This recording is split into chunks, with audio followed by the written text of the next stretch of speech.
The day before my wedding, my father burned my wedding dress in front of everyone and swore I would never be free.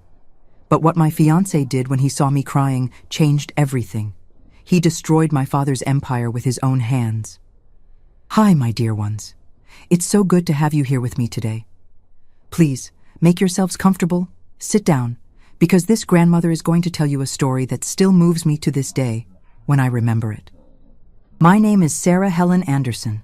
I'm 78 years old, and I live here in Asheville, North Carolina. This beautiful city nestled in the Blue Ridge Mountains with its crisp mountain air.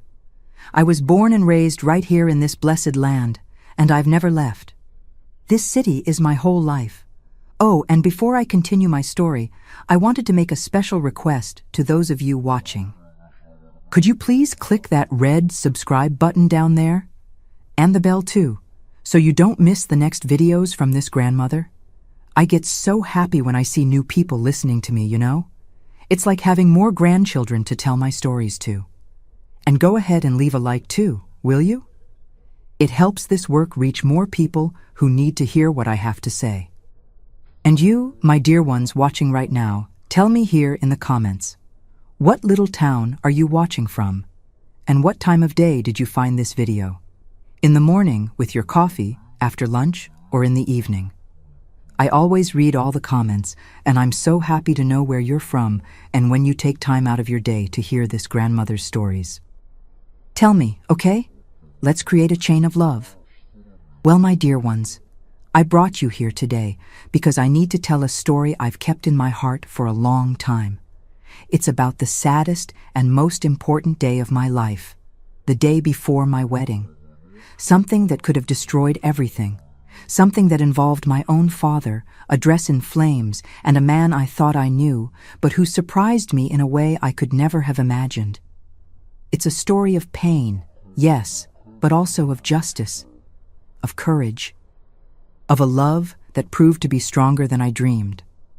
And it all began many years before, when I was still a little girl running barefoot through the streets of this Asheville that I love so much. I was born in 1947, right at the end of the war, in a huge house in downtown Asheville. My father's name was Henry Anderson, Dr. Henry Anderson, as everyone called him around here. He was a doctor, one of the most sought after in the city, and he had a private practice there on College Street, right in the heart of downtown. He was a tall man with a thick mustache and always dressed in expensive suits, the kind that came from New York. He liked to be seen, you know? He liked everyone to know who Dr. Anderson was. My mother, Alice, was a tiny woman with a soft voice and delicate hands. She had been a school teacher before getting married, but my father didn't let her work after the wedding. A doctor's wife doesn't need to work, he would say. And she obeyed. Always obeyed. I remember her spending her days taking care of the house, embroidering tablecloths, arranging flowers in crystal vases, always in silence, always quiet. She had a sad look in her eyes, even when she smiled at me. I was an only child. My mother had lost 2 babies before me, and after I was born, she couldn't have more children. I think that's why my father treated me like precious property, you know? I wasn't just his daughter. I was the trophy, proof that the Anderson line would continue. He said this all the time. Sarah, you're the only heir to the Anderson name. You have to marry someone worthy. Our house was a 2-story Victorian, all stone, with a wrought iron gate and a huge backyard with Italian marble flooring that my father had imported from Italy. He made sure to tell everyone that marble had cost a fortune. Inside the house were mahogany furniture, Persian rugs, crystal chandeliers, everything of the best quality. But you know what I remember most? The silence. The house was huge and silent. My mother walked in house slippers so as not to make noise, and I learned from an early age not to run, not to shout, not to bother. My father controlled everything. He chose the clothes my mother would wear to church. He decided what would be for Sunday dinner. He counted the money my mother spent at the grocery store and questioned every penny. And with him, there was no conversation. When Dr. Anderson spoke, it was law. If my mother dared to disagree, he would slam his hand on the table so hard that the plates jumped and she would fall silent immediately. With me, he was different when I was little. He spoiled me, called me little princess, brought me expensive gifts from New York, porcelain dolls, lace dresses, patent leather shoes. But there was a price, my child. I had to be perfect.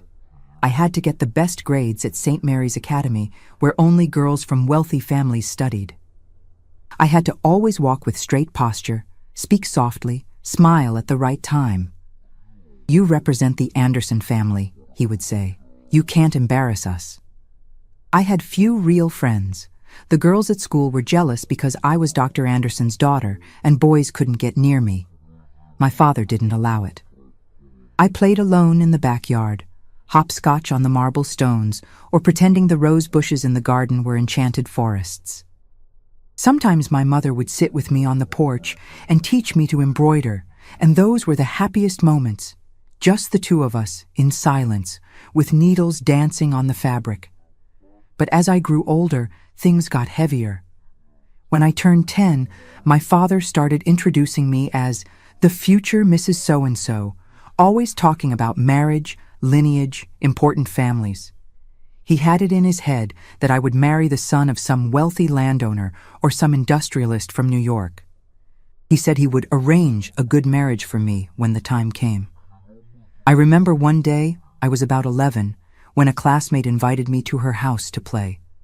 I asked my father and he asked, "Who's her father? What does he do?"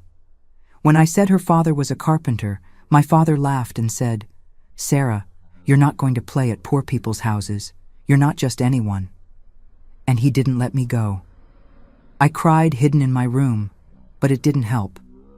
At 12, he started taking me to high society parties in Asheville. I had to wear long dresses, high-heeled shoes that hurt my feet, and sit quietly while rich men talked business and women gossiped. My father displayed me like someone displays a jewel. "This is my daughter Sarah," he would say, with his heavy hand on my shoulder. "Beautiful, isn't she? And intelligent. She'll make quite a marriage." I felt like a doll in a display window, my child. Pretty on the outside, but empty inside. And the worst part was that I saw no way out. My mother had never taught me to disobey. She herself lived under his orders. I thought that's how it had to be, that women were born to obey their fathers and then their husbands. But there was one thing my father couldn't completely control. Books. I loved to read. I would escape to the school library and devour everything I found. Novels, poetry, stories of brave women who lived adventures. And it was in books that I began to dream of a different life. A life where I could choose. A life where I could be myself. When I turned 13, things started to change in a way I could never have imagined. It was the year my father became more demanding, more controlling, more possessive. And it was the year I began to understand that his love for me wasn't a father's love. It was possession. I remember as if it were yesterday, the day I met Gabriel. I had just turned 19, it was 1966, and I had managed to convince my father to let me take a library science course at the Asheville Cultural Center. He only agreed because it was something for a young lady of good family, and because the center was close to home, where he could watch me. It was on a March afternoon, the heat was sweltering, and I had gone to the center's library to get some books for the course. When I entered, there was a man organizing books on the shelves. He was tall, thin, with round glasses and slightly messy dark hair. He wore a simple cotton shirt, rolled up to his elbows, and khaki pants. No suit, no tie. He was whistling softly to a tune while he worked. "Excuse me," I said, and he turned around. His eyes were brown and kind, and when he smiled, I felt something strange in my chest, something good, you know, a lightness I had never felt around any man. "Hi, you must be the new student in the course." "Sarah, right? I'm Gabriel, literature teacher here at the center. Can I help you find something?" His voice was calm, unhurried. It didn't have that bossy tone I knew from the men who frequented my father's house. We talked about books for almost an hour. He recommended Emily Dickinson, Walt Whitman, talked about poetry with a sparkle in his eyes that enchanted me. And most importantly, he listened to me. He asked me questions about what I thought, about what I liked. No one had ever done that. I started going to the library every day, even when I didn't have class. Gabriel was always there, and he always had time to talk to me. He told me he had been born in a small town in rural Virginia and had come to Asheville to work as a teacher because he loved teaching. He lived in a simple boarding house near the bus station, earned little, but said he was happy because he did what he loved. "You know, Sarah," he told me one day while we were having coffee at the center's cafeteria, "I think life isn't about having a lot of money or a big house. It's about waking up in the morning and feeling like you're doing something that matters. It's about helping people discover new worlds through words." I had never heard anything like that. In my house, everything was about money, status, appearances, and here was a man telling me there was another way to live. I fell in love not just with Gabriel. I fell in love with the possibility of a different life. We started dating secretly. He would wait for me at the corner near the center, and we would walk through the streets of Asheville, talking about everything. He would take me to the botanical gardens, where we would sit on a bench near the pond and spend hours talking about dreams. My dream was to be free. His was to open a community library where poor children could have access to books. I hid the relationship from my father for 6 months. But in Asheville, a small city, everyone sees everything. A neighbor told my mother that she had seen me walking with a simple young man through the streets. My mother, poor thing, was terrified and told me she would have to tell my father. When my father found out, it was the first hell. He came home yelling, slamming doors. "Who is this Gabriel? What family is this? What does his father do?" When I said Gabriel was a teacher, that his father had been a truck driver and had died when he was a boy, my father turned purple with rage. "A truck driver? A truck driver? You, daughter of a doctor, granddaughter of a landowner, dating the son of a truck driver? Have you lost your mind, Sarah? This man wants to take advantage of you, wants our money." I tried to explain that Gabriel wasn't like that he was good, that he respected me. But my father didn't want to listen. He forbade me to leave the house, locked me in my room for 3 days. I cried, begged, but it didn't help. My mother tried to intercede, said I was suffering, but he yelled at her too. "You stay quiet. This is your fault for not watching the girl properly." But you know what happened, my child? Gabriel didn't give up on me. He sent letters through our maid, Mrs. Betty, who felt sorry for me. Beautiful letters, full of poetry, telling me he would wait as long as it took, that he loved me and that he would make me happy. After 2 months locked in the house, I did something I had never done in my life. I confronted my father.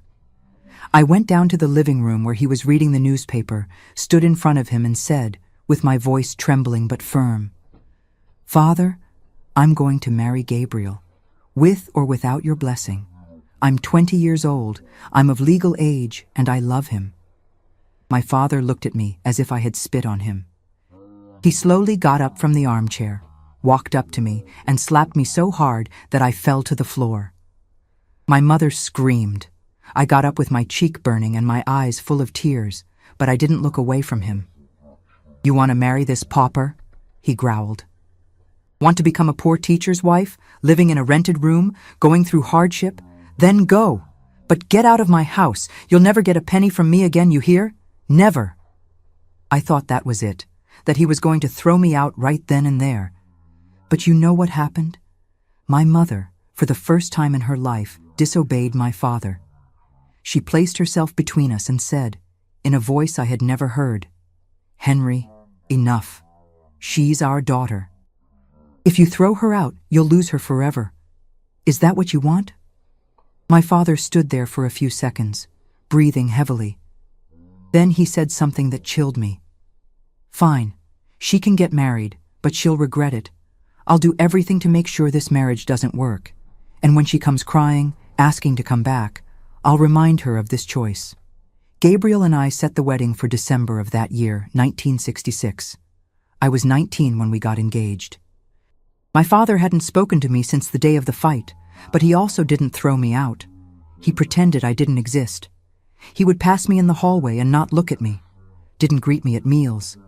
It was as if I had died to him. But I was happy, my child. Happy because I was going to marry the man I loved. Gabriel had rented a small house near the school where he worked. It was nothing compared to the mansion where I lived, but it was ours. I started embroidering my trousseau, planning every detail. My mother helped me in secret when my father wasn't home. The wedding dress I had bought with money my maternal grandmother had left me in her inheritance. It was beautiful, white lace, with a long train embroidered with pearls. I had kept it in the closet in my room, covered with a white sheet, and every day I would go there just to look at it, to touch the fabric, to dream about the day I would wear it. It was a week before the wedding when my father started drinking more than usual. He would come home at dawn, stumbling, smelling of whiskey. My mother tried to make him eat, but he would push the plate away and go to his study to drink more. I watched this and felt a fear growing inside me, a fear that he would do something crazy. Gabriel noticed my concern. "Sarah, it's only one more week," he told me, holding my hands. "After that, you'll be free. I promise I'll take care of you. I promise you'll be happy." But deep down, we both knew my father wouldn't let it go easily. And we were right. On December 18th, 1966, the eve of our wedding, my father showed what he was capable of. And what he did that day marked my life forever. It was December 18th, 1966, a Thursday. Tomorrow would be my wedding. I had spent all day arranging the last things. The flowers had been ordered, the cake was ready at the bakery, the invitations had been delivered. Gabriel had gone to pick up his suit from the tailor and was going to sleep at a friend's house because we followed that tradition that the groom couldn't see the bride the day before. Night was falling, and I went up to my room to see the dress one more time. I opened the closet slowly, took off the white sheet that covered it, and there it was. That beautiful dress that had cost me all the savings from my grandmother's inheritance. The lace shimmered in the dim light of the room. I ran my hand over the fabric so tenderly, my child, imagining what it would be like to enter the church, walk to the altar, see Gabriel waiting for me with that smile of his. I was so focused looking at the dress that I didn't hear when my father came up the stairs. The first thing I felt was the smell, that strong smell of whiskey that had taken over the house in the last week. When I turned around, he was standing in my bedroom doorway, with red, glassy eyes, a bottle in his hand. "So it's tomorrow," he said, slurring his words. "Tomorrow you're going to dishonor me in front of the whole city." My heart started beating faster. "Father, please don't start. We've already talked about this." But he entered the room stumbling, and I saw something in his eyes that terrified me. It wasn't just anger. It was something deeper, darker.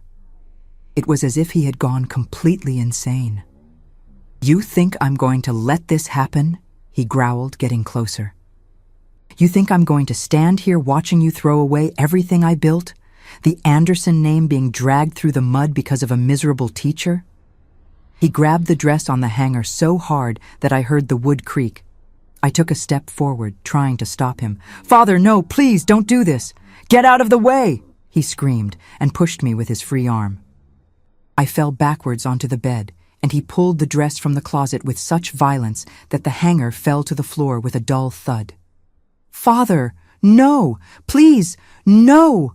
I screamed, getting up and trying to hold his arm, but he was too strong, and the whiskey had made him violent in a way I had never seen. He pushed me again, this time harder, and I fell to the floor. My mother appeared at the door, pale. "Henry, what are you doing? Henry, for God's sake!" But he didn't listen. He left the room, dragging the dress on the floor, went down the stairs with us running after him, screaming, begging. Mrs. Betty appeared from the kitchen with wide eyes. The gardener, Mr. Tom, who was still finishing watering the plants in the backyard, stopped what he was doing. My father crossed the house to the marble backyard, that backyard he was so proud of, with the Italian flooring, the pruned rose bushes, the fountain in the center. The neighbors had heard the screams, and some were already peeking over the fence. It was almost 8 at night, and the yellow light from the street lamps illuminated everything. He threw the dress on the ground, right in the middle of the backyard, and I fell to my knees beside it, trying to grab the fabric, trying to save my dress, my dream, my life. My hands were shaking so much I could barely hold the lace. "No, Father, don't do this. I beg you, Father, for God's sake." But he had already gone back inside the house. I heard his heavy footsteps, and when he came back, he was carrying a large bottle of rubbing alcohol, the kind Mrs. Betty used to clean the floors. It was at that moment that I understood what was going to happen, and my whole body froze. "Father, no, don't do this. It's my dress. It's my wedding." My mother threw herself in front of him, holding his arm. "Henry, stop! Have you gone mad? This is madness!" He pushed my mother so hard that she fell sitting on the marble floor. And then, while I held the dress against my chest, crying, screaming, he opened the bottle of alcohol and started pouring the liquid over the white fabric. The strong smell filled my nose. The alcohol ran down the dress, soaking the lace, drenching the embroidered pearls. I tried to get up, tried to run inside the house with the dress, but my father grabbed my arm and pulled me back so hard that I fell again. "You want to get married?" he screamed, his voice distorted by hatred and drink. "You want to defy me? Then watch what happens to those who defy me." He took a lighter from his pocket, and I saw, in slow motion, him lighting the flame. "No, Father, no!" But he threw the lighter onto the soaked dress. The fire rose in an explosion of orange light that illuminated the entire backyard. The flames spread across the fabric at a frightening speed, devouring the white lace, melting the pearls, turning my dream into ashes. I stayed there, on my knees, watching everything burn. The heat hit my face. Black smoke rose against the dark sky. The smell of burned fabric filled my lungs, and I couldn't stop crying.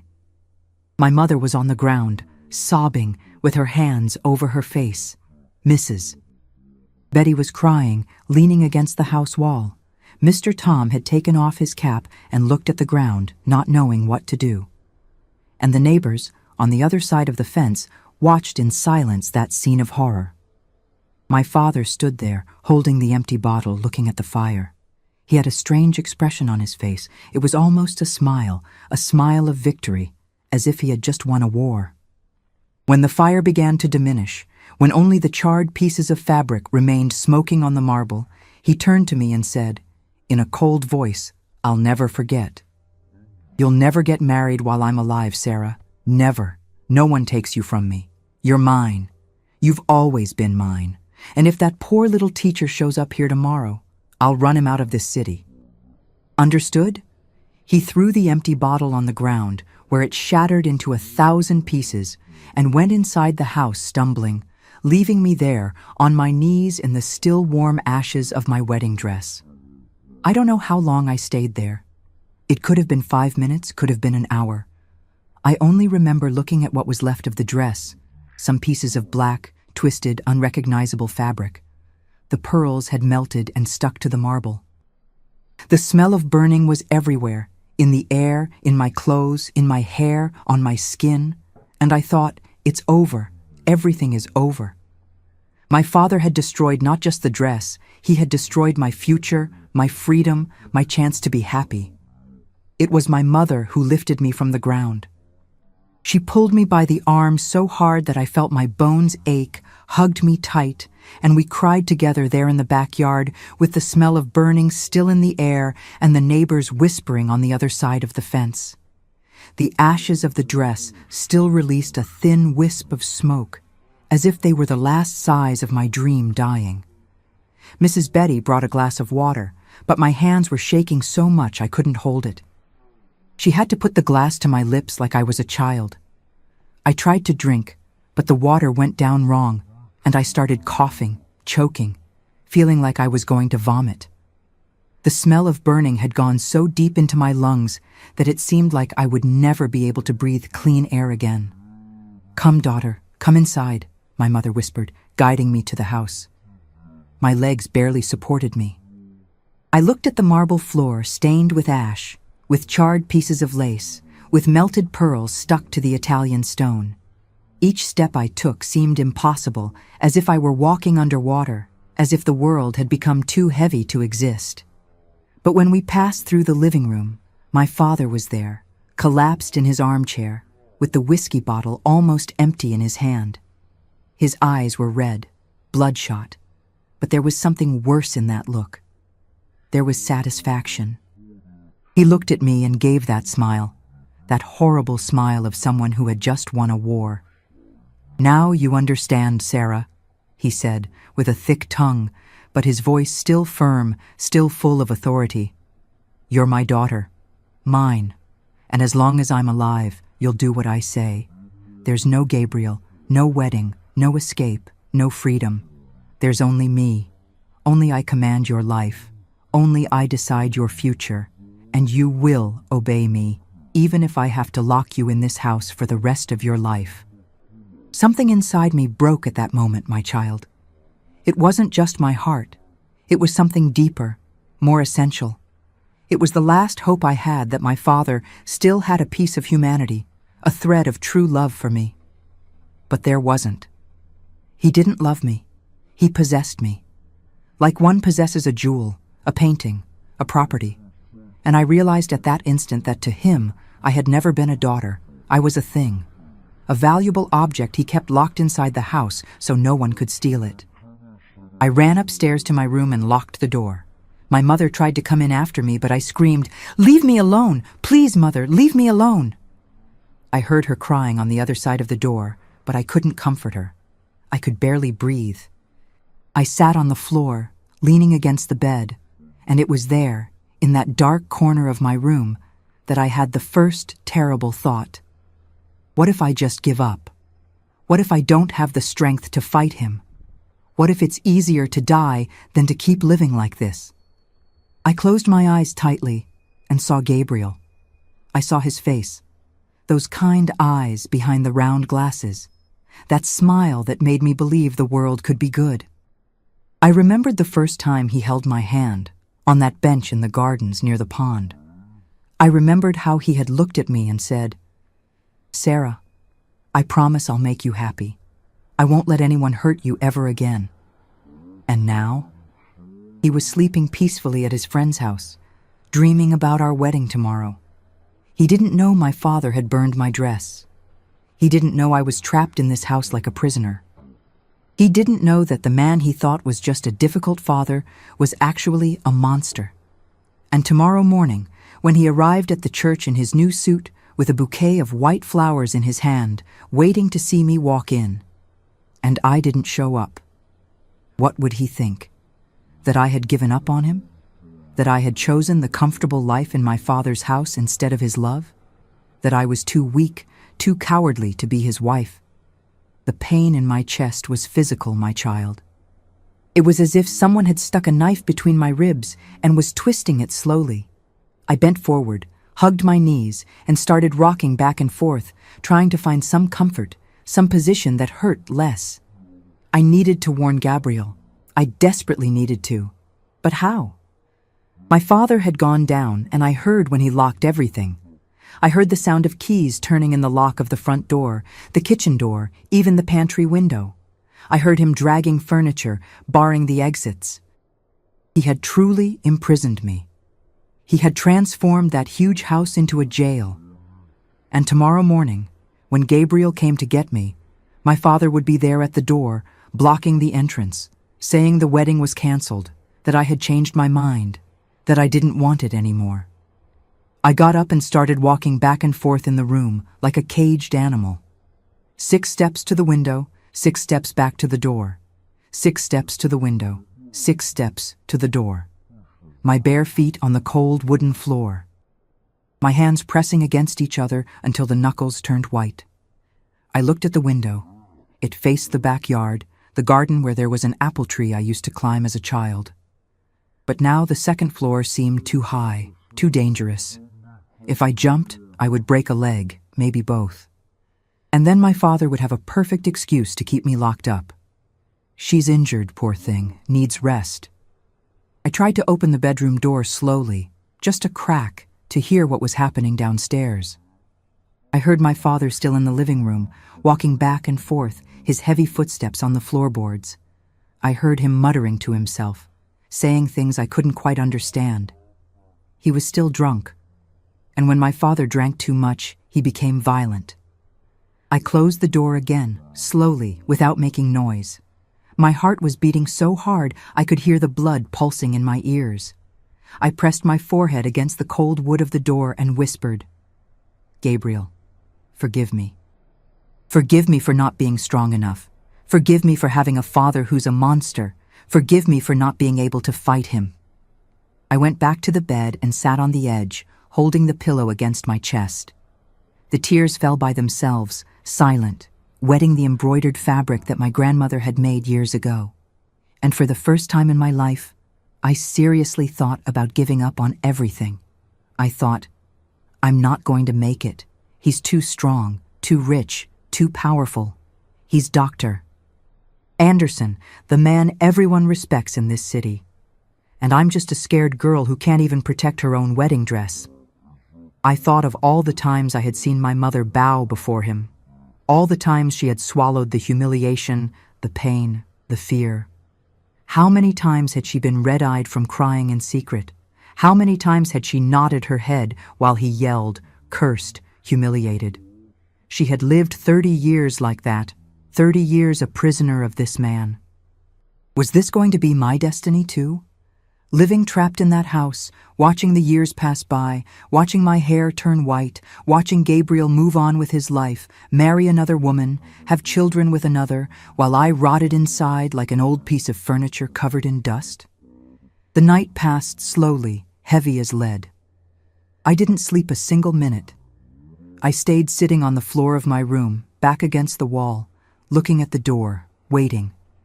Waiting for what? I don't know. Maybe a miracle. Maybe for God to come down from heaven and open that door, break those locks, and take me away. 1,000 thoughts went through my head, one more desperate than the other. I imagined Gabriel arriving at St. Luke's Church tomorrow morning at 10 o'clock as we had agreed. I imagined him entering through the side door, all nervous but happy, adjusting his tie, running his hand through his hair. I imagined the guests arriving, the few people who had had the courage to accept the invitation, even knowing that Dr. Anderson was against that marriage. I imagined the flowers I had ordered, white lilies, my favorite flowers, starting to wilt in the December heat. And me, trapped here, pounding on the walls, screaming for help that wouldn't come. It must have been about 2 in the morning when I heard my mother slowly climbing the stairs. She knocked on my bedroom door very softly. "Sarah, daughter, are you awake?" I got up and opened the door. She came in quickly and closed it behind her. She had a robe thrown over her nightgown, and her eyes were as red and swollen as mine. "Daughter," she whispered, holding my face with both hands. "I'm so sorry. I'm so sorry. I should have protected you, should have stopped him. But I'm weak, Sarah. I've always been too weak." "Mom, I need to warn Gabriel," I said, grabbing her hands. "I need to send him a message before tomorrow. If he shows up here and Father talks to him, Father will convince him that I gave up. And I didn't give up, Mom. I love him. I want to marry him." My mother looked at the bedroom door with fear, as if my father could appear at any moment. "Your father locked everything, Sarah, and he's sleeping in the living room armchair under the stairs. We can't get out." "And the phone?" He pulled the cord from the socket and stored it in his study. "Lock the door." I felt myself collapse again. All exits blocked. All doors closed. My father had thought of everything. "But I'm going to try something," my mother whispered, more to herself than to me.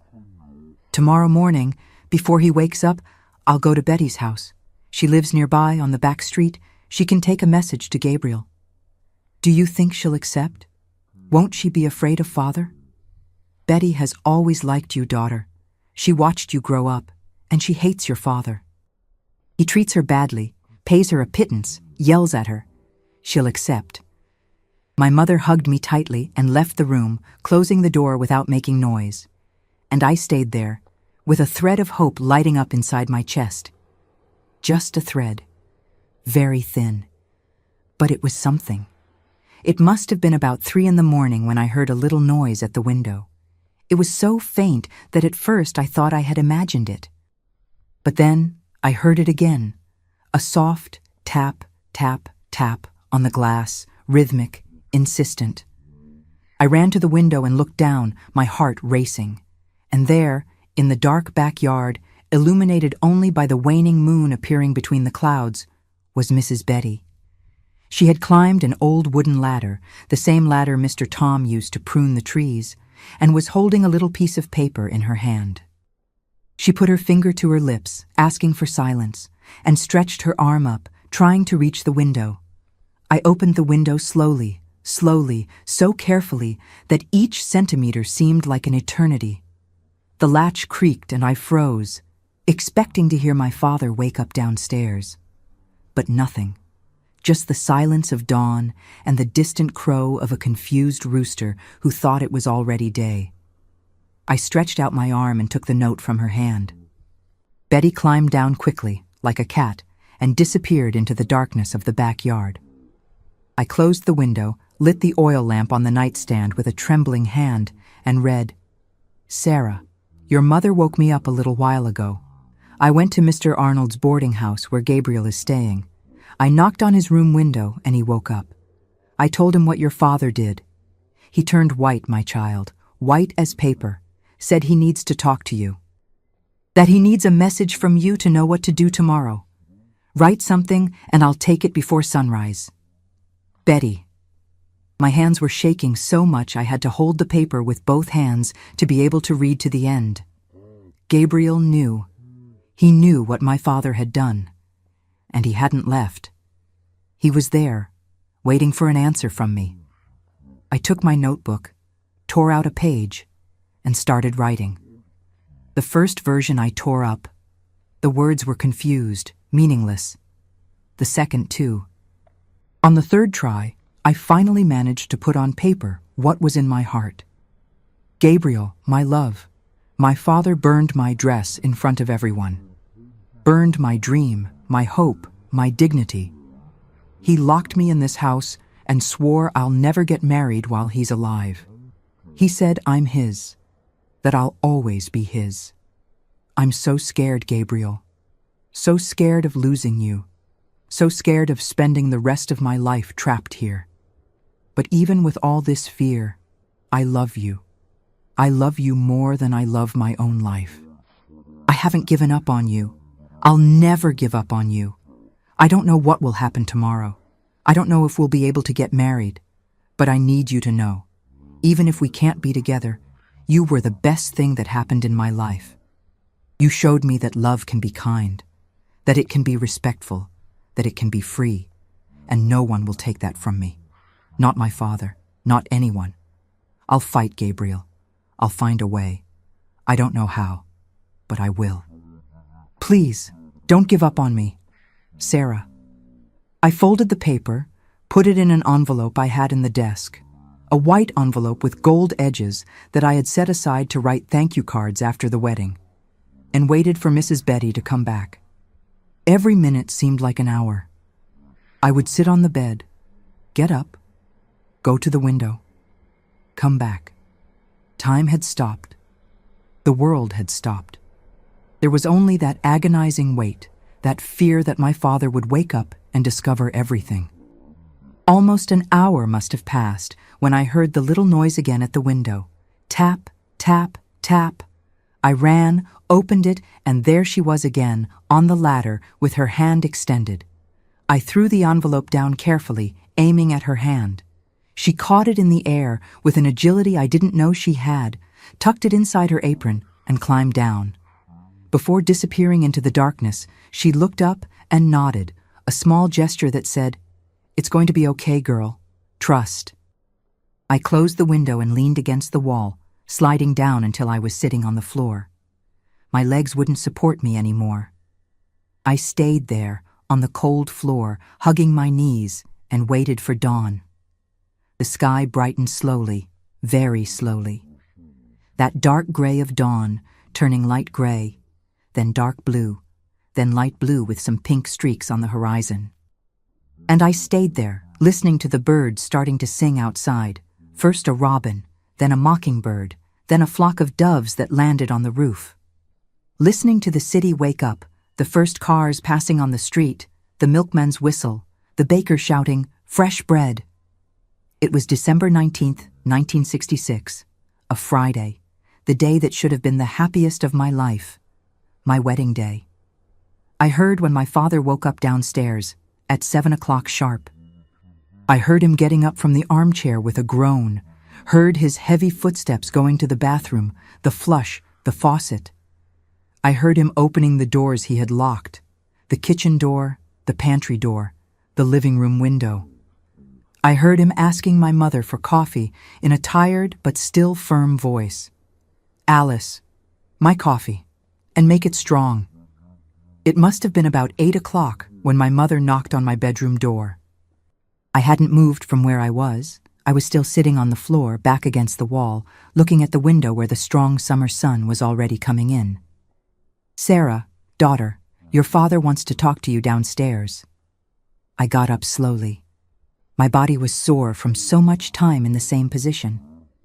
I washed my face in the water basin I had in the room, ran my hand through my hair trying to fix it, put on a simple dress. I looked in the mirror and almost didn't recognize myself. My eyes were sunken, with purple circles. My face was pale. My lips were cracked from biting so much. I went down the stairs slowly, holding the railing because my legs were still shaking. Each step seemed like a mountain. My father was sitting at the dining room table, drinking coffee, reading the newspaper, the Asheville Times that arrived every morning. He was in a gray suit, navy blue tie, hair combed with pomade. He was well dressed, presentable, as if nothing had happened. As if the night before had been a nightmare that only existed in my head. "Sit down," he said, without lifting his eyes from the newspaper. I sat on the edge of the chair, with my hands trembling in my lap, fingers intertwined tight. "Today you'll stay home," he continued, turning the page of the newspaper with a casual gesture, as if giving an unimportant order. "If your Gabriel shows up here, I'll send him away. I'll tell him you changed your mind. That you realized you were making a mistake, that you're sorry, and you won't open your mouth, won't cry, won't make a scene, won't go down to the door. You'll stay in your room, quiet, like a young lady of good family should be. Understood?" I looked at him, and for the first time in my life, for the first time in 21 years, I felt not just fear. I felt hatred. A hatred so big, so deep, so burning that it burned inside my chest like that fire that had burned my dress the night before. "Father," I said, and my voice came out firmer than I expected, "you can lock all the doors in this house.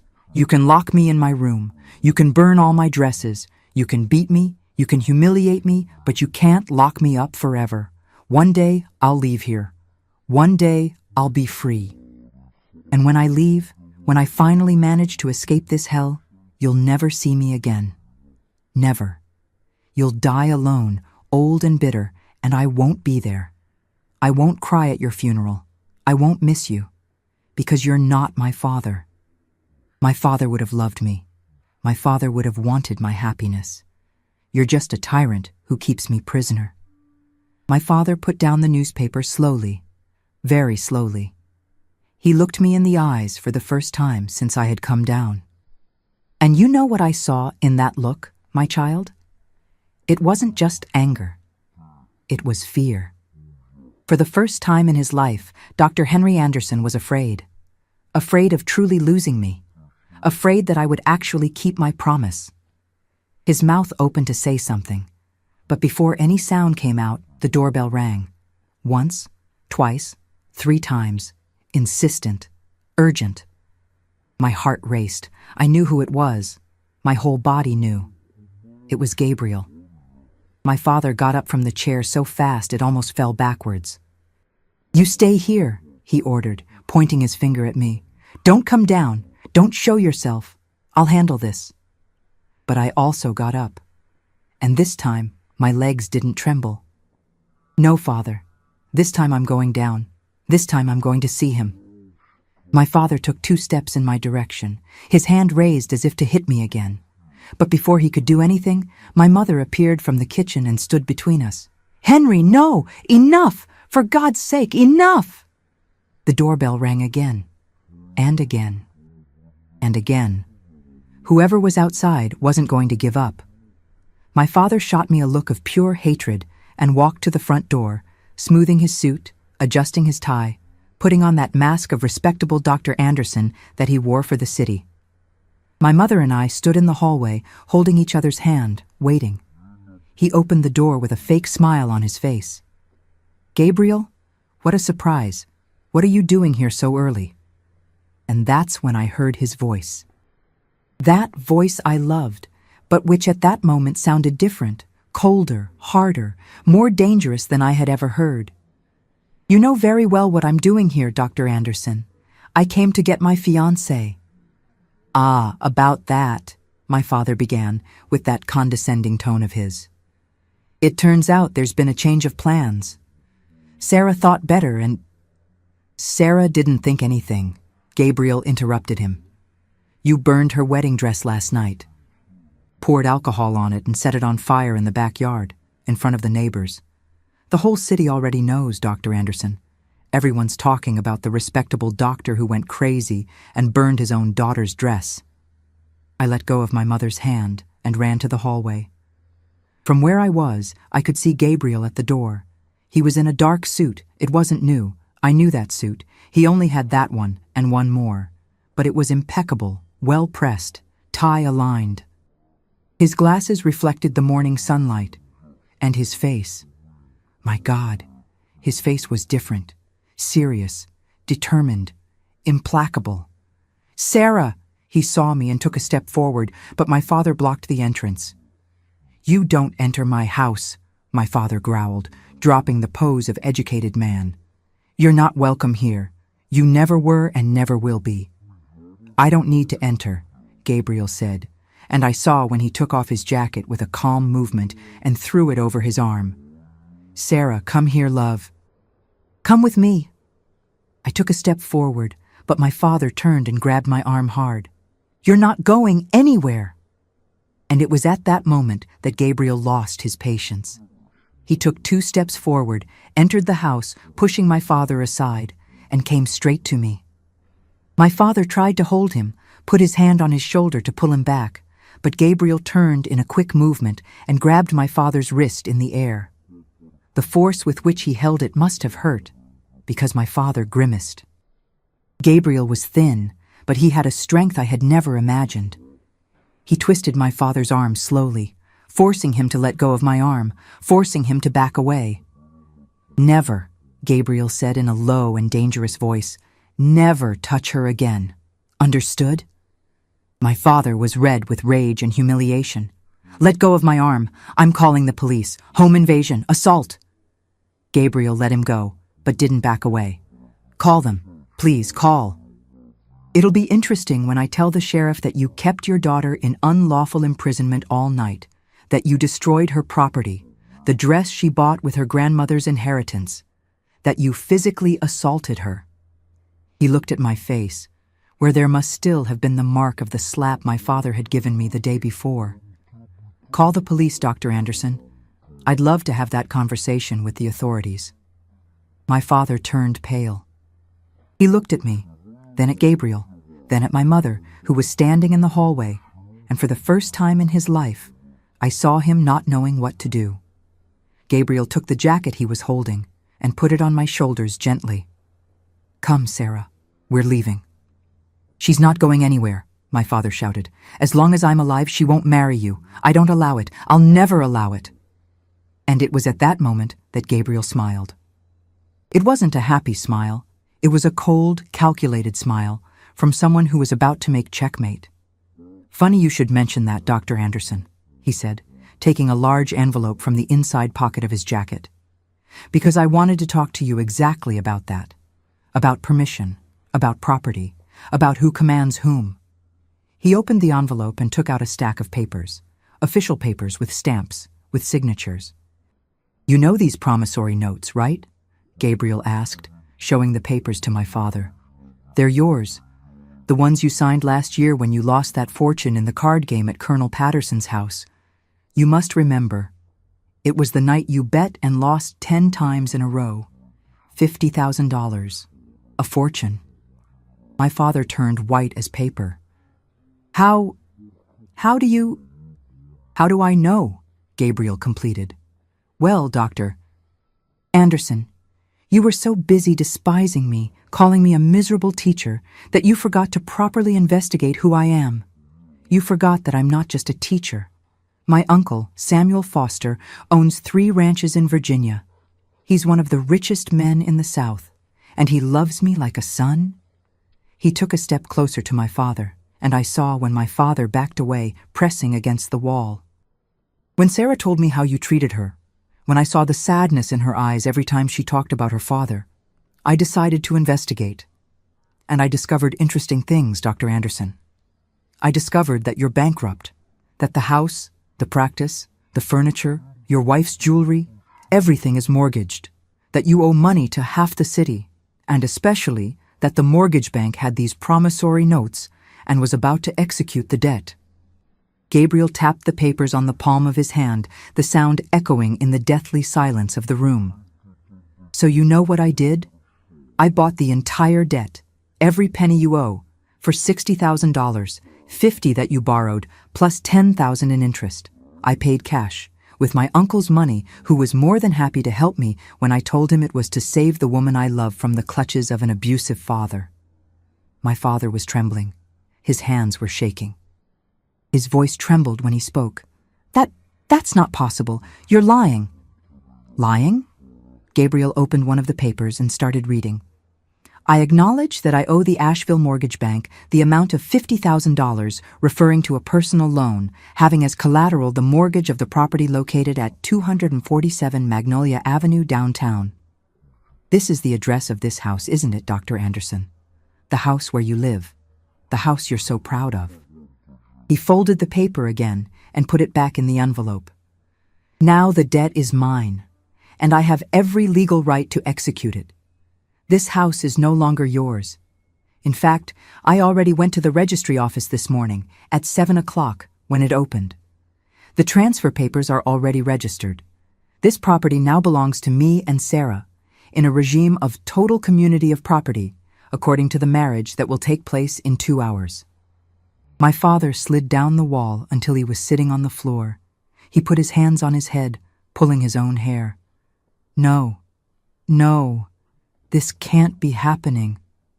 You said Sarah would never get married while you were alive, Gabriel continued, with that cold and implacable voice. Well, consider that the man you were died today, Dr. Anderson.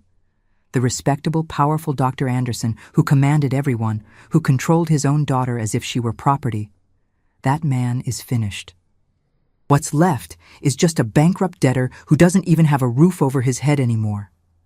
He turned to me, and his voice became soft again. Sarah, get your things. Just what's important to you. We'll get the rest later when he leaves. When I leave? My father raised his head, his eyes red. Leave? This is my house. Was, Gabriel corrected him. It was your house. Now it's mine. And I give you 10 minutes to pack your clothes and leave. Voluntarily. Or I call the police and you leave handcuffed for trespassing on someone else's property. The choice is yours. My mother was crying, leaning against the kitchen door frame. I went to her, held her hands. Mom, come with me. You don't have to stay with him. Come live with me and Gabriel. But she shook her head, tears falling. No, daughter, I can't leave him. I know he's horrible. I know he did terrible things, but I've been married to him for 30 years. I don't know how to be anything other than his wife, but you go. You're going to be free. You're going to be happy, and that's what matters. I ran upstairs to my room. I grabbed my suitcase, put in some clothes, the books I loved most, the jewelry my grandmother had left me, photos from my childhood. When I came down, my father was leaving through the front door, carrying a small suitcase. He didn't look at me, didn't say anything. He just left, and for the first time since I was born, that house was silent. A good silence, a silence of freedom. Gabriel held my hand. We still have time. The church is still waiting, and I arranged a dress for you. It's not as beautiful as the other one, but it doesn't matter, I said, crying and smiling at the same time. It doesn't matter, Gabriel. I just want to marry you. I just want to start our life.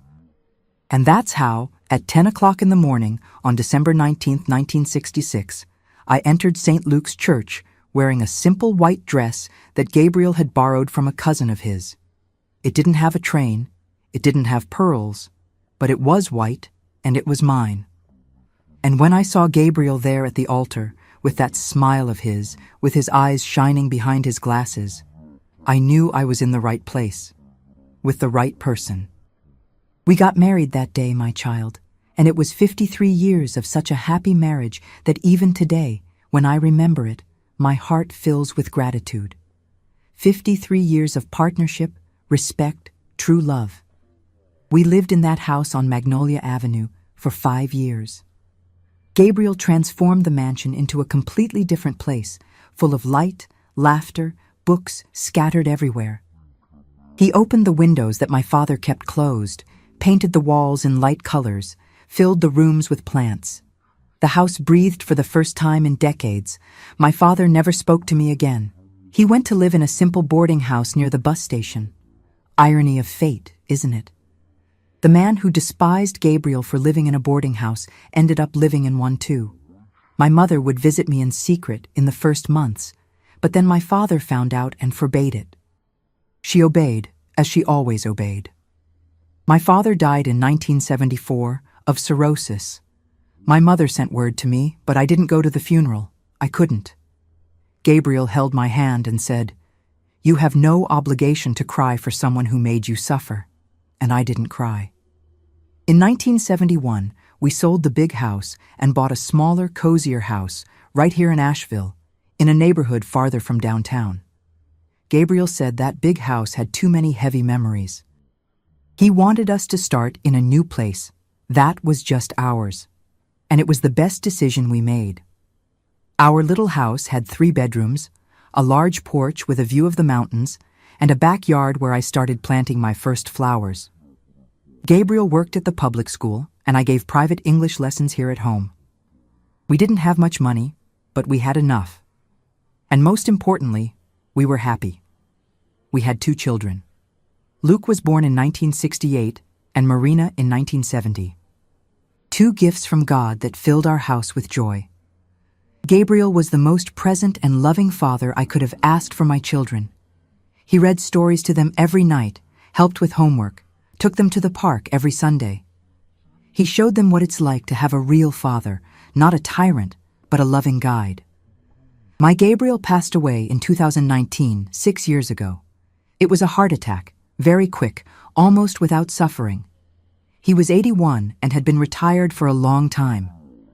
That day, he had spent the morning with me in the garden, watering the orchids, talking about the grandchildren. After lunch, he lay down to take a nap and simply didn't wake up anymore. The doctor said it was instantaneous, that he felt no pain. And I thank God for that, because this man deserved a peaceful departure after such a good life he built. I cried a lot, my dear ones. I cried for days, weeks. The house was so empty without him. But you know what kept me standing? The memories. The good memories, the recollections of every moment we lived together, and the certainty that I was lucky enough to know true love, that love that frees, that builds, that respects. Today I live alone in the same little house we bought in 1971. My children also live here in Asheville. Luke is an engineer and lives in the Biltmore Forest neighborhood with his wife and 2 children, and Marina is a teacher like her father, lives downtown with her husband and a daughter. They come visit me every Sunday, bring the grandchildren, and we have lunch together. I make that traditional Southern food from the old days: fried chicken, collard greens, cornbread, mac and cheese. Simple food, but made with love. I have 5 grandchildren who are the joy of my life. The oldest is 22 and in college, the youngest is 8 and is my gardening companion. She comes here every Saturday morning and helps me water the orchids, remove the dead leaves, talk to the plants.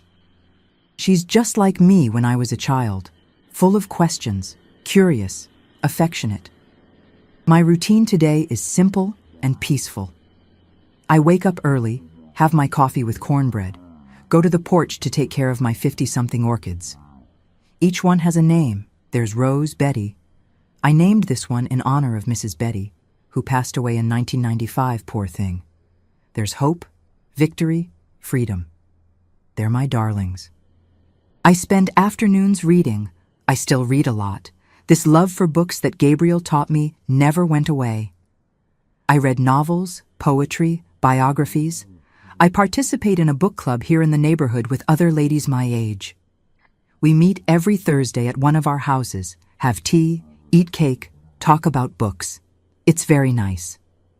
I also crochet. I learned from Marina when she was pregnant with her first daughter. I make doilies, blankets, baby clothes. I sell some at the craft fair in the main square, and the extra money helps with expenses. But I do it more for love, really, for the pleasure of creating something with my hands. I go to church every Sunday, the same St. Luke's church where I got married. I always sit in the same pew, the third on the left. I pray for Gabriel, for my family, for people who are suffering. I thank God for giving me the strength to face my father that day, for putting Gabriel in my path, for showing me that there's always hope, even in the darkest hours. I look at my life today and I see a free woman, a woman who's not afraid, a woman who built her own story the way she wanted. And when I sit in my rocking chair on the porch, watching the sun rise over the Asheville Mountains, I whisper, "Thank you, Gabriel. Thank you for saving me. Thank you for showing me what true love is." If there's one thing I've learned in these 78 years of life, it's that no prison lasts forever when we find the courage to cry out for help. I spent 21 years of my life thinking that was normal, that fathers could control daughters as if they were objects, that men could decide women's futures, that we had to accept it and keep quiet. But it's not like that. It's not supposed to be like that. And if you're listening to me now, if you're going through something similar, whether it's your father, your husband, your boyfriend, anyone who treats you like property, who imprisons you, who burns your dreams like my father burned that dress, I want you to know, you deserve to be free. You deserve to choose your own life. You deserve a love that liberates, not a love that imprisons. When my father set fire to that dress, I thought my life was over. I thought I would never be able to escape, that I would rot in that house until the end of my days. But you know what I learned? That we're much stronger than we imagine. That in the darkest moment, when it seems like there's no way out, that's where we find a courage we didn't even know we had inside us. I found my voice that morning when I looked at my father and said, "One day, I'll leave here, and you'll never see me again." And for the first time in my life, I saw fear in his eyes, because he realized he had lost control, that I was no longer the scared little girl who obeyed everything. And another thing I learned, my dear ones, there are good men in this world. There are men who respect, who protect without suffocating, who love without possessing. Gabriel showed me that. He could have left when he saw what a circus my family was. He could have given up when my father burned the dress, but he stayed. He fought for me. He showed me that true love isn't about controlling, it's about liberating. If the man by your side makes you feel small, diminishes you, controls you, prevents you from flying, that's not love, my daughter. True love makes you grow, makes you shine, gives you wings. And you deserve that. Everyone deserves that. It doesn't matter how long you've been trapped. It doesn't matter how much power the person who controls you has. It doesn't matter how many doors they locked. There's always a window. There's always a Mrs. Betty willing to help. There's always a way out. But you need to take the first step. You need to ask for help. You need to believe you deserve something better. I was 21 when I escaped. Some of you are older, some are younger. But it's never too late to start over. It's never too late to choose freedom. It's never too late to build a life that's truly yours. And for those of you listening who have daughters, nieces, granddaughters, friends, pay attention. Look at them carefully. Ask them how they really are. Be available when they need you, because sometimes all a person needs to be able to escape is to know that there's someone on the outside waiting to help. My dear ones who have followed me this far, who listened to this whole story with patience and affection, I need to ask something very important of you.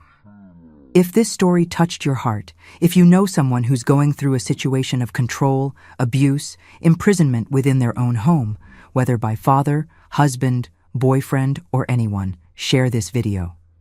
Subscribe to this channel, hit that bell, because I'll continue telling stories that need to be told. Stories of pain, but also of overcoming. Stories that show there's always hope. And leave me a comment down here saying what city you're watching from and what time it is. Subscribe, activate the bell, and share this message. Because one person's story can save the lives of many.